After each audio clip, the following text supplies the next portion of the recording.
Hi everyone, I'm Courtney Brown, Director of Farsight, where we study the perceptual process known as remote viewing. Now, remote viewing is a mental process that is done using highly structured methodologies that are derived from those developed by the United States military and used for espionage purposes. But Farsight is civilian, and we use remote viewing for scientific experiments and for exploration.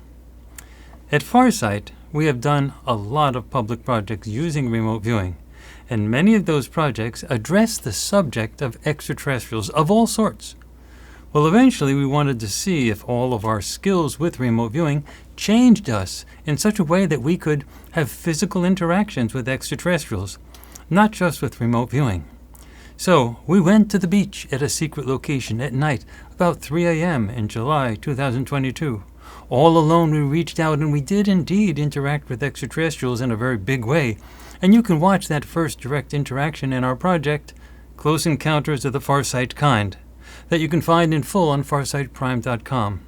But the next month, during the first week of August 2022, I returned to the same spot to see if I could have a similar interaction all by myself. During the first interaction in July, I was too busy dealing with cameras and lights and all sorts of stuff to focus on the extraterrestrials. You need a calm and focused mind to do that, at least the way we do it at Farsight. But when I went by myself, I could focus only on myself and the extraterrestrials. Fortunately, they arrived again in full force, and that is what I am here to show you today. In preparation for the publication of this report, I did a Farsight intelligence briefing for August 2022 that we have published in full both on our streaming service, farsightprime.com, as well as on our YouTube channel, Farsight, where I give the full background of this encounter that happened during the first week of August 2022. If you have not yet seen it, we are including it at the end of this project. I encourage everyone to watch that intelligence briefing, since I cannot repeat everything here that I went through in that briefing. But I will say that in that briefing I explain why extraterrestrials and their ships are often invisible to the human eye and why they have to keep it that way, at least for a while. But we at Farsight train ourselves to perceive at the edges of visibility, and thus we are capable of seeing in our mind's eye what other people cannot see with their physical eyes. Again, I encourage everyone to watch the 2022 August intelligence briefing to get a full explanation, which you can find at the end of this project that you are watching now. All right, so you're saying the population, the Izmir population, and it's like I'm picking up really a strong level of concern among everyone here that it's really necessary for me to convey that's the real bottom line. So humanity, you're saying, is your friends, that you have worked with them. They're friends, family, relatives from all over, and that they're here now, and you're actually trying to rescue your own relatives. And if you don't do it here now, then they would be re-caught up. Oh, I see. So you're saying they would be re-caught up, the death traps, the so-called, to scoop up the Israelis again.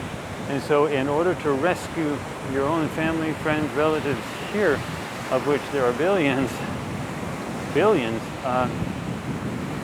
you have to change the way the evolution of the society. You have to take it apart from within. Well, because of this aspect of the ET phenomenon, my own encounter with an extraterrestrial reminded me of the very funny play by Mary Chase titled Harvey. The movie of Harvey stars Jimmy Stewart, and it came out in 1950. Well, in the play, Harvey is a puka, which is a Celtic fairy spirit, and he appears in the form of a 6'3" tall white rabbit that very few people can see. Jimmy Stewart in the movie can see him fine, but only a few others can see glimpses of him from time to time, so to most people, Harvey, the tall white rabbit, is invisible. Well, my own encounter with an extraterrestrial reminded me of the movie Harvey, and I talked about the movie to the extraterrestrial who I encountered, and I asked him if I could call him Harvey. Both he and I thought it was hilarious, so we settled on that name for him, Harvey. That is not his real name, obviously, and he is certainly not a tall white rabbit. He looks very human, at least to me. But the name, inspired by the play by Mary Chase, made sense. So this report, which I am about to show you, is a set of 2 conversations that I had with Harvey, all recorded in the middle of the night on the beach.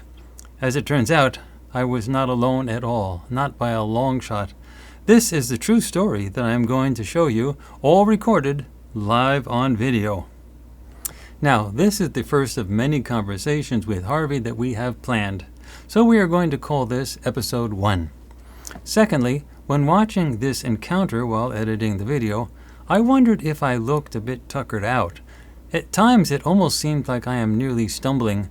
Well, friends, it was 3 o'clock in the morning. I had been up all night. It was very hot and humid. I had just carried on foot a ton of camera equipment and lights a long way to the secret location at the beach, and I had just set up all of the equipment all by myself. So yes, I was more than a bit exhausted before the encounter even began.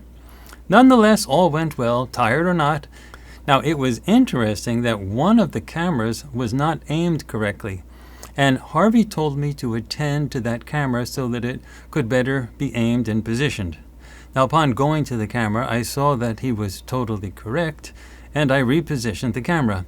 So there was a bit of a team effort involved. I honestly was not going to do anything to that camera if Harvey had not told me to do it. He really saved the day. Activating the human population is not easy because this is Harvey speaking. He says that activating the human population is not easy because controls have been placed in everything.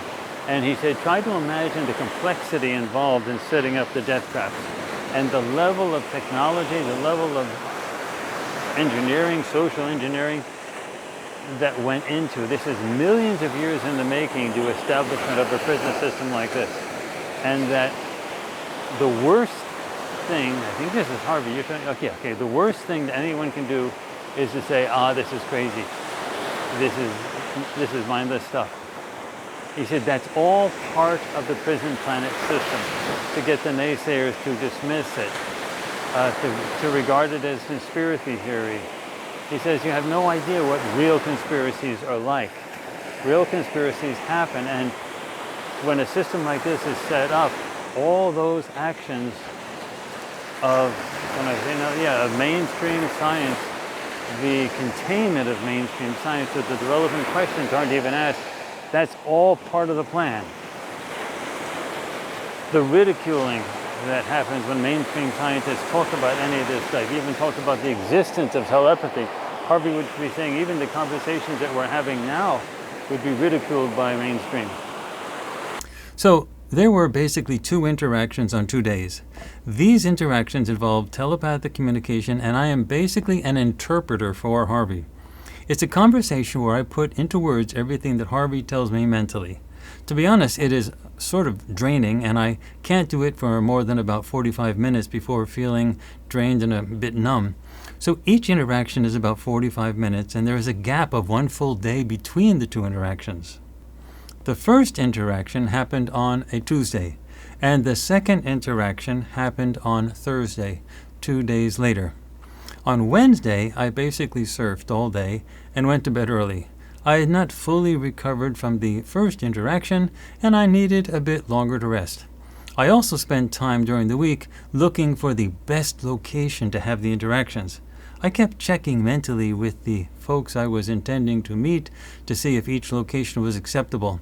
They finally said that this particular location on the beach was the best for reasons that I explained in the August 2022 intelligence briefing. So again, I encourage everyone to watch that also.